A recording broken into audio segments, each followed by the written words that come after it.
As কুকিংয়ে তোমাদের সবাইকে স্বাগত। আজ তোমাদেরকে বানিয়ে দেখাবো কোনো রকম মশলা ছাড়াই লাল লাল চিকেন কারি, লাল লাল ঝোল ঝোল।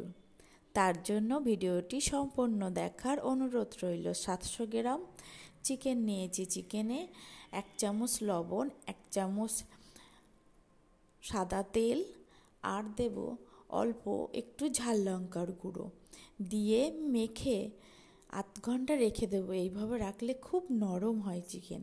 তারপরে তেলে আলুগুলো দিয়ে লবণ হলুদ দিয়ে লালচে করে ভেজে তুলে নেব। সেই তেলে দেব অল্প চিনি ফোড়ন আর 2টো শুকনো লঙ্কা ফোড়ন।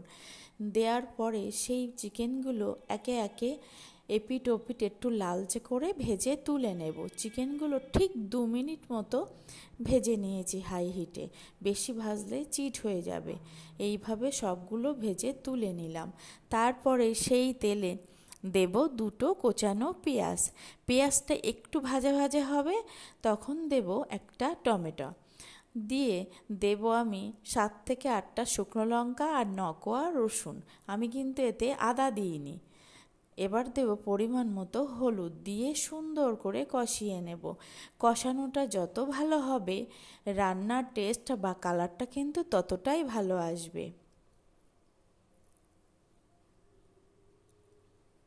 কষাতে কষাতে বেশ কাঁচা গন্ধ ছেড়ে যাবে, তেল ওপরে ভেসে উঠবে, বুঝবে কষানো আমার রেডি। এইবার কষানো হয়ে গেছে। এবার সেই ভেজে রাখা আলু আর চিকেনগুলো দিয়ে মশলার সাথে সুন্দর করে মিশিয়ে নেব। মিশিয়ে নিয়ে ঢেকে ঢেকে কিছুক্ষণ কষিয়ে নেব। বেশিক্ষণ কষাতে হবে না, তার কারণ চিকেনটা আগে থেকে ভেজে নেওয়া ছিল।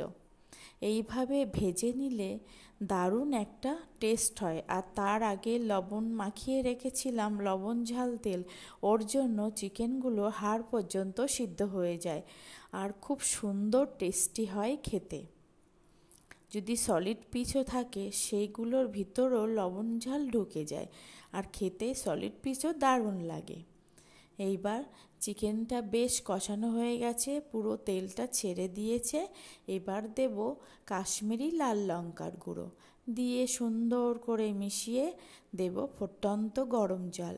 গরম জল দিলে রান্নার কালার স্বাদ দুটোই বজায় থাকে।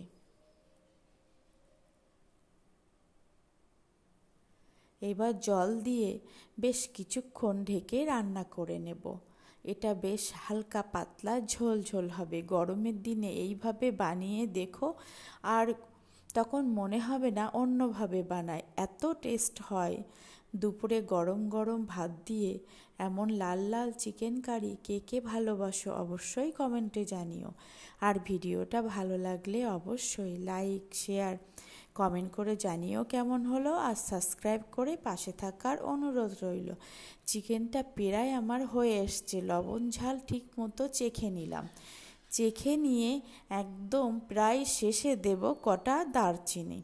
এই যে শেষে দারচিনিটা দিলাম, তার ফলে চিকেনের দারুণ একটা সেন্ট আসবে আর কোনো মশলা লাগবে না। এই দারুণ টেস্ট হয়। কোনো রকম মশলা না দিয়ে এইভাবে বানিয়ে দেখো।